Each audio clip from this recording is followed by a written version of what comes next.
Do you want to sit down there?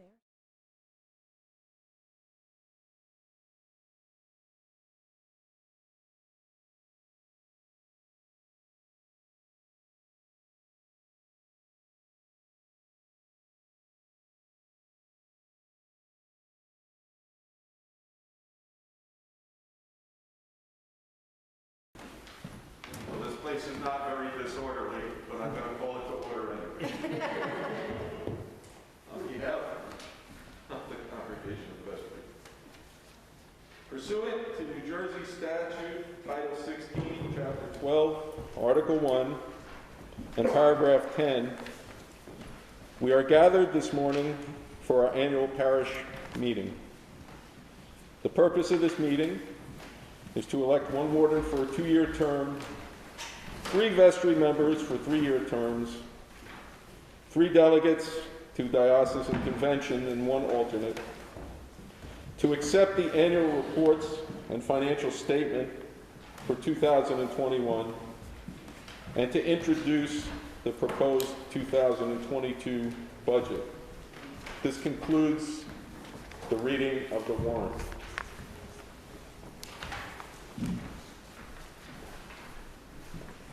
The Lord be with you. And also with you. And let us offer our opening prayer together. In the name of God Most High, we lift our hands and hearts in prayer for our parish, St. Mark's. May it receive Christ's healing touch to make it whole through and through. May the power of God strengthen all who enter our doors. May God's power strengthen St. Mark's leadership team, St. Mark's clergy, the current and incoming vestry, committee and guild chairs, and all others in positions of responsibility. And may the love of God dwell within us all and give us peace. Amen. Amen. And God, our healer, keep us aware of your presence. Support us with your power. Comfort us with your protection. Give us strength and establish us in your peace. Amen. And now we turn to Yana, who is joining us from home this morning for the introduction of our candidates. The nominating committee consists of those vestry members and a warden who have completed their terms of office. We present these parishioners who fulfill the requirements of office. That is, they are pledging members for 6 months prior to election and baptized. The requirement for warden is the same as vestry members, with the additional requirement of having been confirmed in the Episcopal Church. We are pleased to present the following nominations for the offices of warden, vestry members, deputies, and alternate. For warden, 1 position, a 2-year term, Richard Kearney. Vestry members, 3 positions, 3-year terms, Ellen Brooks, James Pruden, William Rusiello. Deputies to the Diocesan Convention, 3 positions, 1-year terms, Milagros Barbie, Yana Hulls, Joanne Riccardi. And for alternate to the convention, Richard Kearney. Who's joining us via Zoom. Feel free to unmute as we go through motions, seconds, or votes. So do we have a motion to accept the slate as presented? So move. Second? Second. Excellent. All in favor? Aye. Aye. Aye. Any opposed? Any abstentions? Excellent. Do we have a nomination from the floor for a warden? Do we have a nomination from the floor for a warden? Do we have a nomination from the floor for a warden? Seeing no nomination from the floor for a warden, we will move on. Is there any nomination from the floor for a vestry member? Any nomination from the floor for a vestry member? Any nomination from the floor for a vestry member? Seeing no nomination from the floor, we will move on. Do we have any nomination from the floor for deputies to the 2023 Diocesan Convention? Any nominations from the floor for the 2023 Diocesan Convention? Any nomination from the floor for the 2023 deputies to Diocesan Convention? Seeing and hearing none, we will move on. Do we have any nominees from the floor for alternate to the Diocesan Convention? Any nominees from the floor for alternate to the Diocesan Convention? Any nominees from the floor for alternate to Diocesan Convention? Seeing how there are no nominees from the floor, and since all are running unopposed, I would like to say that these are the new warden, vestry members, deputies, and alternate to convention. Thank you all so very, very much. Thank you.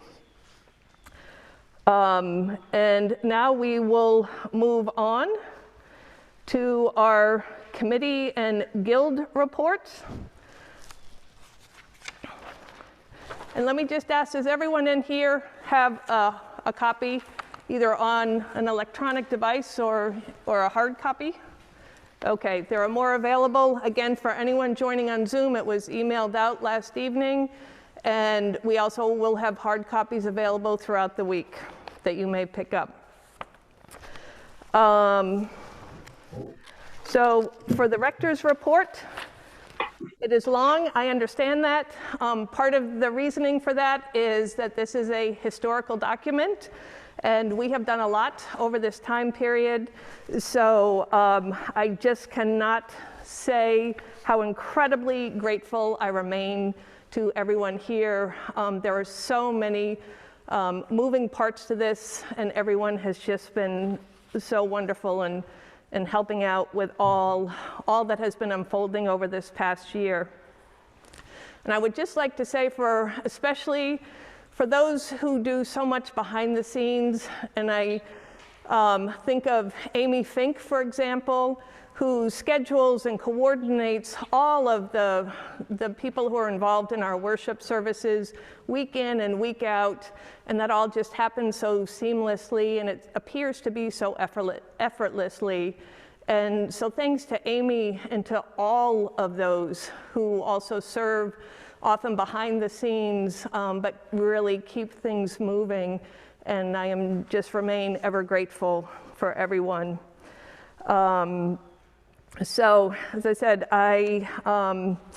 my report, the rector's report, speaks for itself. Thank you all. Wardens? Okay. I'm looking at You're looking at me?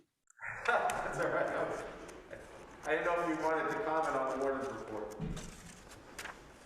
I'm trying to find a copy on my phone. I read it carefully, and I'd like to just echo Joan's words in giving our thanks to everybody who works behind the scenes, those that are mentioned in this report and those that aren't, and how grateful we are for not only for them, for the entire parish, for their support during this year, to use the worn out word, unprecedented year.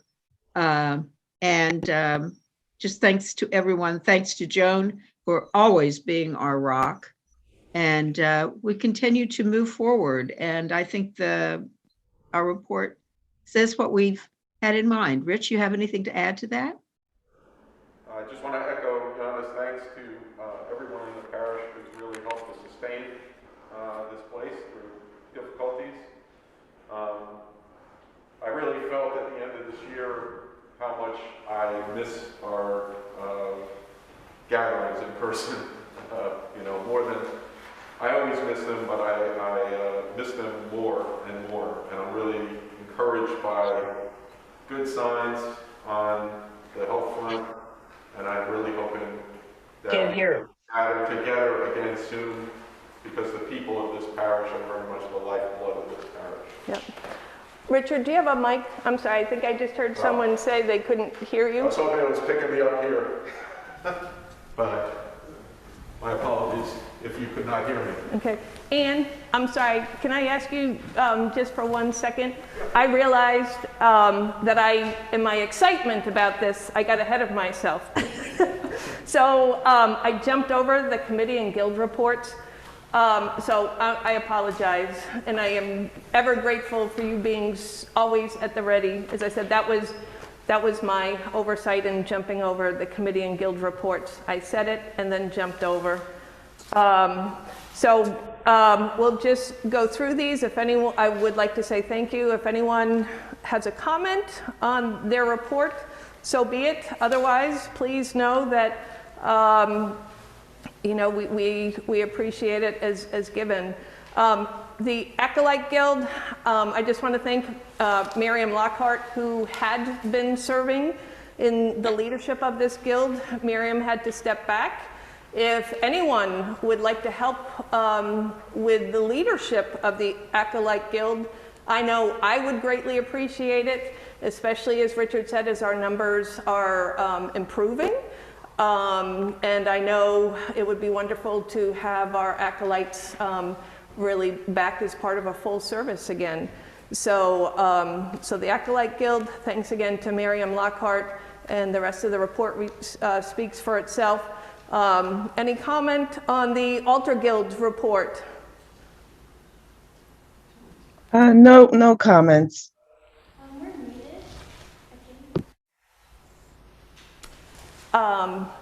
Ted, are we good?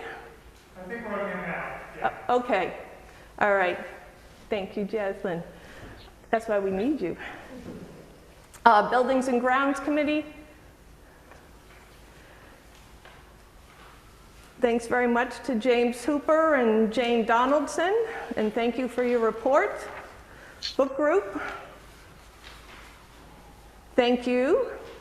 Confirmation Class, submitted by Teresa Austin. Many thanks to Teresa. Counters Guild, submitted by Elizabeth Hooper. Many thanks to you, Elizabeth. Diocesan Council, submitted by Elizabeth Runquist. Thank you very much, Elizabeth, for your report and your service. Exploration of White Privilege and Racism, again, Elizabeth Runquist.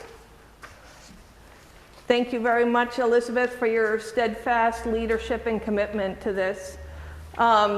Faith Group, Small Groups Ministry, submitted by Marcia Mackey and Yana Hulls, co-coordinators. Thank you, Marcia and Yana, for your report. Gardening Guild, Jane Donaldson. Thank you, Jane, for your report. Finance Committee, do we want to do that after Treasurers? We will do that after Treasurers. And then moving on to the Green Team, submitted by Michael Accordino, Elizabeth Hooper, co-chairs. Thank you, Elizabeth and Michael, for your report and your leadership. Journey Forward Team speaks for itself. InReach, Yana Hulls and Marcia Mackey. Thank you for your report. Lay readers, chalice bearers, lectors, and vergers, Amy Fink, coordinator. Many thanks to Amy for all of her coordination of this and for her report. Math Adventures and Wordplay. Jeanette Adams, Sherelle Hanley, Elizabeth Hooper, Pat Phillips, Keisha Rodriguez, Artie Walzer, and Therese Edwards. Thank you all for your ministry and your report. Memorial Garden, Barbara Kiss, coordinator. Thank you for your ministry and your report. Open Doors Guild, Carrie, thank you. Outreach. Thank you. Quilters Group, Jane Donaldson and Audrey Mercer. Thank you. Stewardship Report. Thank you to the stewardship team. WIC Play Group, Jeanette Adams. Thank you for your report and for your ministry. And that is it. So now, Anne, thank you very much, and thank you for your patience. Now for our... But you have a mic, right, Jocelyn? Okay. Just in case. So, good morning. Good morning. This is the exciting part of the meeting. So I just want to say that we've worked really hard this year to make the treasurer's report accessible and meaning to everyone by displaying the information in various formats. You'll see pictures, charts, graphs, numbers, and even words. So, you know, look through the report. It's repeated in a number of different ways so that everyone should be able to understand in whatever way works for them. To make it simple for today, I'm just going to stick to words and maybe point out a couple of charts. So to begin, after a second unusual year, I'm happy to report that St. Mark's closed the 2021 year in a really strong financial position. Basically, the church collected roughly $326,000 in revenue and incurred $251,000 in expenses. This leaves us with an operating surplus of roughly $75,000. I want to temper that by saying the surplus is mainly due to funds received from the payroll protection plan. We received funds both last year and this year, so we saw both years of income in this year. We had some higher than anticipated one-time donations, and our expenses, some of our normally budget expenses have been curtailed while the church has been closed or used on a limited basis, so we haven't had all those expenses to really offset that surplus. So understand that this year was an anomaly. The PPP funds are a one-time opportunity and will not be repeated, and those deferred expenses will probably be realized as we return to in-person worship and ministries. So my basic endearing message to you is, even with the surplus for this one past year, which is great to have, the church really runs on pledges. The pledges build our budget, which Howard will talk about. And I just want to make that message clear. It's the budget, it's the pledges that really form our budget. And that surplus goes to a lot of different things, but we are on really solid footing this year. If you do look at your report, I'll just highlight a couple of things.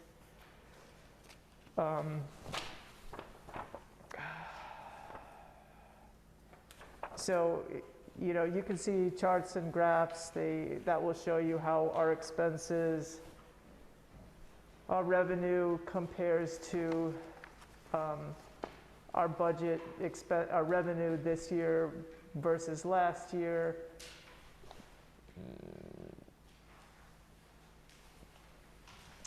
Basically, it says everything I just said. You can go through it. I gave you the upshot of what you need to know. If you want all the specific details on what we spent, you can look at the second page. On the third page, you have a breakdown by how we spent expenses via ministry on this pie chart. Here's a chart showing about how our cash position, which is the orange line, that's this year. The black and green line are previous years. So you see we have a fairly good cash position. We ended the year having an improved cash position by a little over $36,000 as opposed to the previous year. So we're doing pretty well with we have a good cash flow.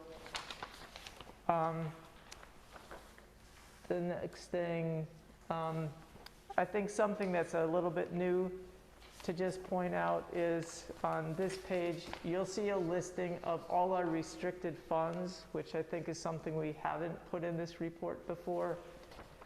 And you'll see a list of all the restricted funds. The yellow line is what the restricted funds held in 2020, and the orange line is what the restricted funds hold at the end of this year. And we really tried hard to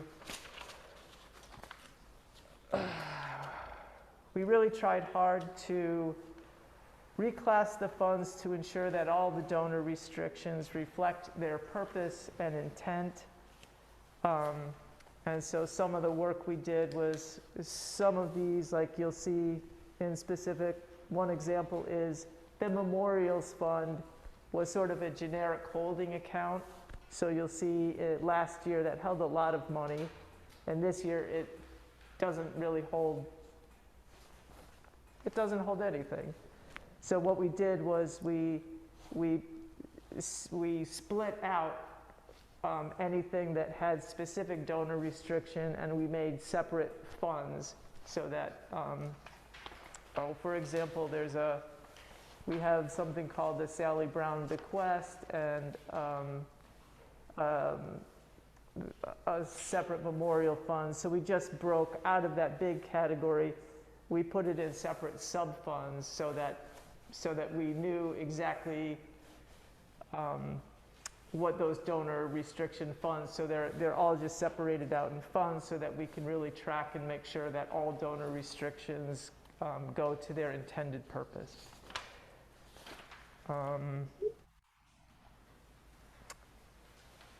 And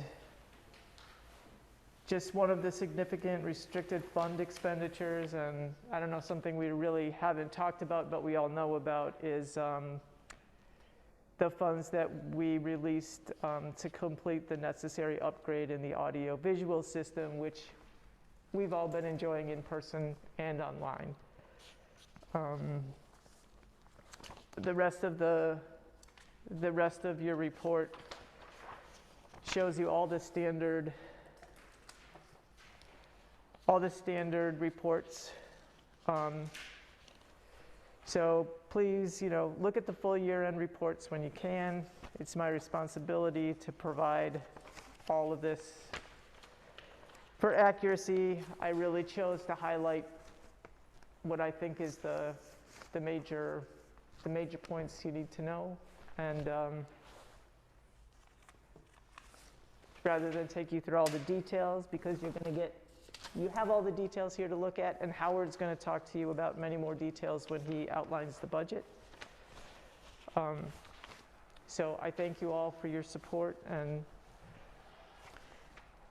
Thank you, Ann. Thank you, there you go. Ann. Thank you very much, Ann. Thank you very much. Which leads us into Howard Houghton and Finance Committee and presentation of the budget. Howard? Good morning. Can you hear me okay? Great. Perfect. Okay, hopefully all of you can see the graph that is up, and thank you, Yana, for the acknowledgement. So your head nod helped me to recognize it. Thank you. Okay, good morning, everyone. Good morning. So really excited to share with you, as an extension of Ann's report, the Finance Committee and the presentation of the budget. First, I just want to acknowledge the Finance Committee members and their great work and the amount of improvements that we've seen over a short period of time. Ann has been tremendous in helping us to improve upon the quality of the information that's being provided, as well as to be able to deepen the conversation and have greater awareness as it pertains to our fiduciary responsibilities. So thank you to everyone that's participated in the development of the budget for this calendar year. Just to clarify, so on the chart, you'll see there's an abbreviation of FY, which means fiscal year. It should really be calendar year because our fiscal period is a calendar period. So I just want to clarify that right out the gate in case there was any confusion. And I'm going to try and keep this very simple and high level. We should all be comforted in knowing that the Finance Committee is responsible for doing a very detailed look and review of the finances, as well as the assumptions around the budget, and then present that information to the vestry. And the vestry also does a very extensive review. And we've had some very healthy conversations in the development of this budget, which has brought us to where we are today. So it is my intention today not to go into any significant detail, but to give you the significant highlights for this budget. And I'll start by saying this budget for calendar year 22 provides an operating surplus for the calendar year. That means that our revenues that we are projecting of $260,870 will exceed our expenses of $254,925, generating a surplus of $5,945. So we're pleased to present a surplus budget. On this graph, you can see prior year actuals. So that's actuals for 21, which Ann just reported on, as well as actuals for 2020, but we've also included the budget. The reason why this graph is being presented in this way is because, as Ann mentioned, we had an anomaly in fiscal 21 or calendar 21, and that is the realization of the PPP money. And that PPP money totaled approximately $45,000. And that's why that's highlighted in yellow for calendar 21 to $326,000 in revenue, because the PPP money gave us more than what we normally would recognize in revenue. So if we wanted to look at trend lines, we would exclude the PPP money, and we would find that our revenue actually came down below $300,000, would have come in approximately 200. Let's see, I actually have that information here. Excluding the PPP money, which was $45,882, our revenue would have been lower by that amount. Similarly, our surplus would have been lower by that amount. So the $76,000 that she reported would have been lower. So we believe that this budget is appropriate. It is in line with our normal operating church business, if you will, and we are presenting it as a surplus budget. The other things that you should know, budgeted donations is reflected at a conservative level by comparison to prior years. Our budgeted donations are $38,900 as compared to prior year of $54,133, and also as compared to 2020 of $41,245. So you can see we're budgeting a lower amount than what we had previously, but the strength of giving in St. Mark's continues to exceed what we budget and have budgeted in prior years, and we would like to continue with that trend. So as Ann noted earlier, donations, giving by the church, by the congregation, is critical to the support and the vitality of the church. We're also assuming that there will be a fundraiser of some sort this year, and that rentals are increasing as the local community has accessed the building and are making financial contributions for the use of space. We had some discussion, and it will be contemplated as to if there will be any increase in lease rental rates, space rental rates, particularly with long-term renters, anyone that has a year or more lease. So there has been some contemplation of that and a nominal increase for rentals in this budget. And then expenses. The significant item to note there is that we've budgeted to provide for, and the vestry has affirmed and approved an increase of a 4% wage increase for staff. And that 4% wage increase will also see an increase in the associated taxes and fringe benefits. So we're very pleased with this budget, particularly since we know that it's been a while since people have seen wage increases, and to be able to take care of our clergy and our staff and try and ensure a living wage is continuing to exist in our community is important. The last item to note, outside of the operating budget. And again, we're grateful to Anne for raising this up and raising awareness. The operating budget is something that we present and vote on every year. The one thing that we always looked past and didn't discuss is the fact that we have loans and the church pays those loans every year. The loan payments are excluded from the operating budget because it is not shown as an expense, if you will. When you pay the loan principal back, it's not reflected in the operating budget. Interest expense is, but not the principal. And so we anticipate that there will be approximately $9,000 worth of loan payments this year. And so with our budget, which we mentioned earlier, 260,870 in revenue, 254,925 in expense, and operating surplus, budgeted surplus of $5,945. Assuming that this budget is a cash budget, cash basis budget, that means that at the end of the year, our ins and our outs, we'll have $5,945 more cash from our operating budget. However, we will pay loans or loan payments out, principal loan payments out, to the tune of $9,000, meaning that we will utilize some of the cash that we have in the bank today. We will utilize approximately $3,055. Be rest assured that we do not consider this to be significant because, as reported earlier, donations typically exceed what we budget. And we believe that donations will, in fact, exceed our budget and cover this additional cash that's required. So we feel that this is a very appropriate and conservative budget. And with that, I turn it back to you, Reverend Joan. Thank you. Thank you. Yes, we cannot thank all of you enough, Anne and Howard and the Finance Committee, for all of your hard work. And as noted, the vestry has previously reviewed all of this and has voted on it and approved it. So thank you. Thank you for your presentation here. And before we move on, is there any question? If anything is in depth, Anne and Howard have already said that they would be available for anything outside of this meeting, but is there any comment or question at this point? Hi, it's Donna. I have a comment and a question.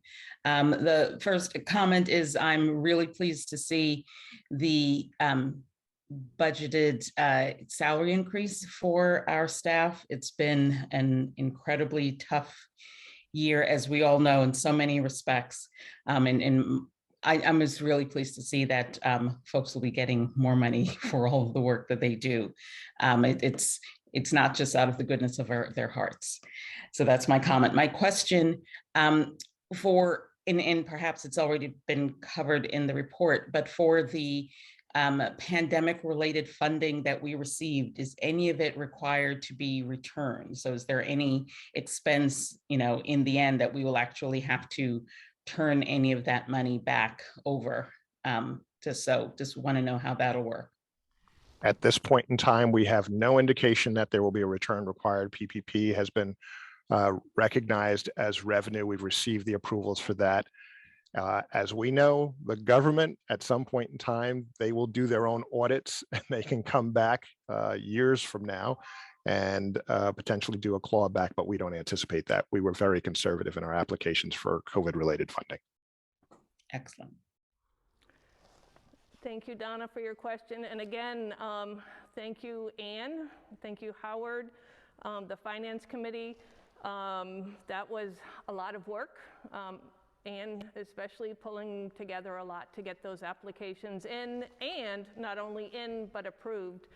So thank you so very, very much.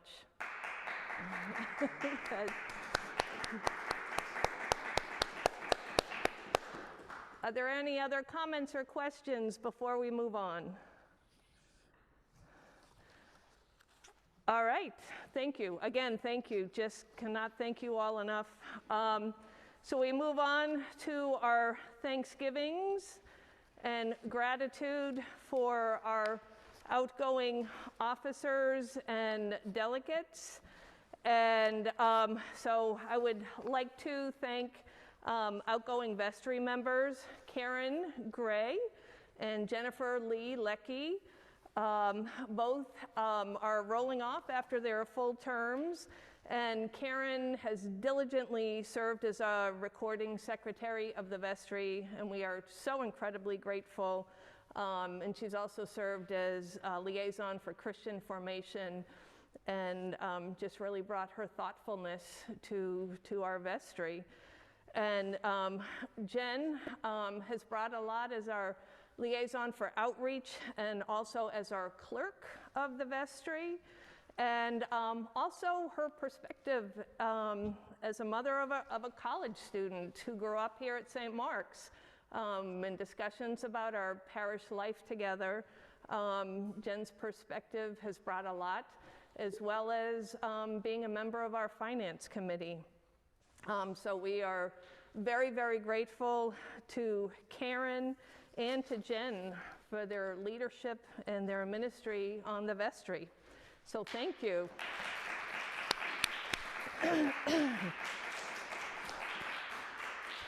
And I do have one other note to share. When I transitioned in here as rector in mid-October of 2019, part of that transition, there was a lot to be done financially in transitioning and going into a full-time rector. And so when I came in, Inez Saley and Beams DeBoer, Howard Houghton were working on a lot of those financial matters, and just did so diligently, so steadfastly, so faithfully, and I remain so grateful to all of them. And especially Anne, who initially stepped in as interim treasurer and then as treasurer, and as we've heard, has just done so much extra work during this pandemic living and the finances of the pandemic. And so I want to share with you all that over these next couple of months, Anne will be stepping back in phases from her role as treasurer, and we are working with Anne on that, getting things in place.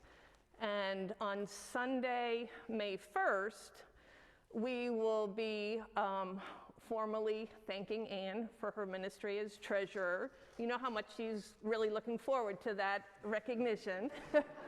But I told her she must allow us to formally thank her for her ministry. And so yes, so over these next couple of months, we are all working on this transition. And I also have to say that we are appealing to members of this congregation. We need help with this, and Anne is willing to help with the transition, as are, the wardens and myself and members of the finance committee. But yeah, we need help with this. Again, Anne, we are so very, very grateful for all of your work and for your continued work in this transition. And just thank you so very, very much. Well, I want to make it clear that, I've been thankful to work with all of you, otherwise, I couldn't do this. So, it goes both ways to speak for. Thank you. Thank you. Oh, boy. So, before we move on to our final blessing, just any other outstanding questions or comments? I want to make sure people feel that they have been heard this day. I just want to make a comment. We can submit the book club notation. I did send it in, but I sent it in this morning, so it didn't work. Serious, and join us if you want to. So for the record, Dr. James Pruden would like to make note of anyone who's invited to join us for the book group. And also, I'm just realizing, Karen Gray, God bless Karen Gray for, as I said, just always taking our minutes. So God bless you, Karen. Karen, who is joining us via Zoom, and just so incredibly grateful, and so grateful to everyone here.